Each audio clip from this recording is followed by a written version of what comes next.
Well, my name is Patricia Woods now.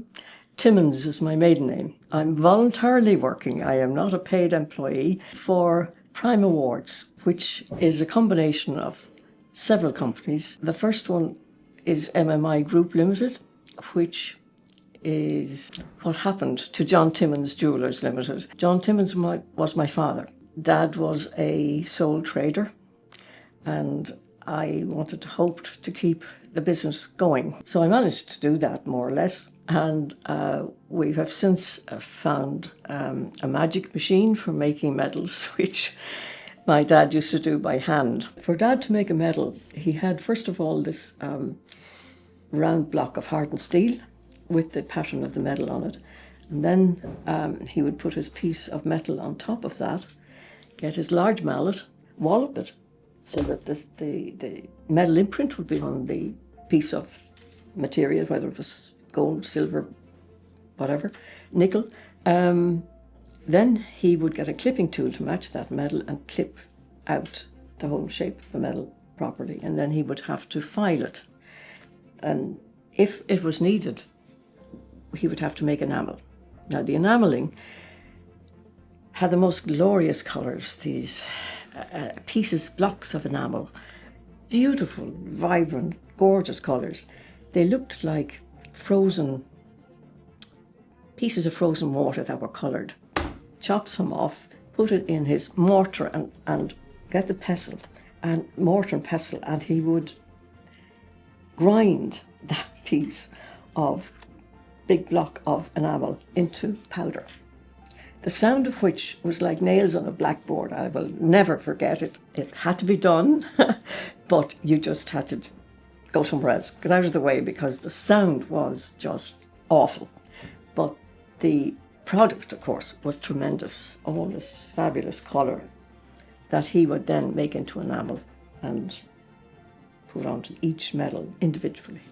It was such a time-consuming process when you think of it, in comparison to now that we have machinery to help do all of this. When that was finished, the whole thing was polished and put in a little cardboard box with his name stamped on the lid and a bit of tissue or wadding around the medal. That was the process for each medal, which, as you can see, took quite a time. From that to, as I said, a magic machine for making medals much faster by clipping them out, so many at a time, that it was fascinating to think that we could do so many in a day in comparison to what Dad could do. It was an Italian machine which my husband found at a trade show. We struggled for quite some time to manage the machine in the way it was supposed to be managed, which eventually succeeded, thankfully.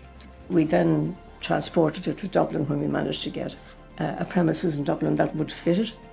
That was the beginning of the setting up of the medals as we know them now coming through that machine. We had decided we had better have a person who could make the dies from scratch and digitise them and so on.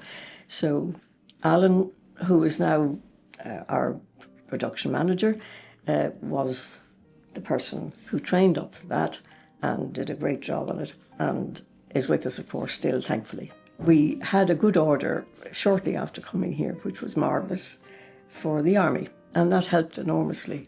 The Army were looking for higher pay and threatening to go on strike, and Charlie Haughey, the late Charlie Haughey, was trying to manage this situation, and instead of a pay rise, as far as I can remember, they got a special medal, and we made it.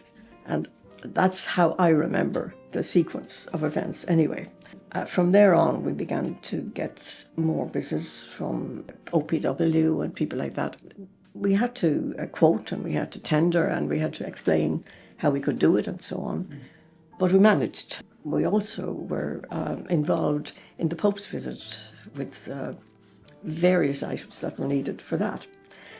So the business is quite varied now. It's not just medals, and we have an embroidery machine which is getting great use, I'm glad to say. For a number of years we made whatever was needed in insignia for the guards. Apparently they were falling off all the time or breaking off, so Liam, in his genius, came up with this idea of how to do it, and we made a patent of it, and apparently it worked very well. So that helped, I suppose,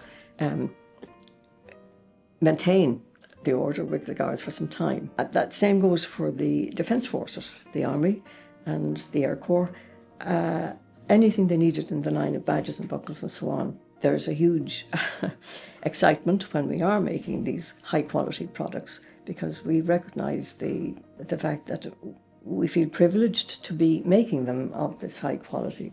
They would be the type of thing like the All-Ireland medals for the GAA, the Camogie Association and the LGFA. Those awards are earned. You cannot buy them, they're earned, and if you're lucky enough to be in a county that's competing and that win, you can get them, otherwise you can't. Sport has been very much a part of the family growing up always, and I'm so happy that it is continuing now with the next generation when Enda decided he would take it on. And he has furthered it, of course, by amalgamating some of the other companies. And thankfully, it seems to have gelled very well, I'm happy to say. They can learn from us, we can learn from them, which is a lovely way to continue the business. So far, touch wood, it's working.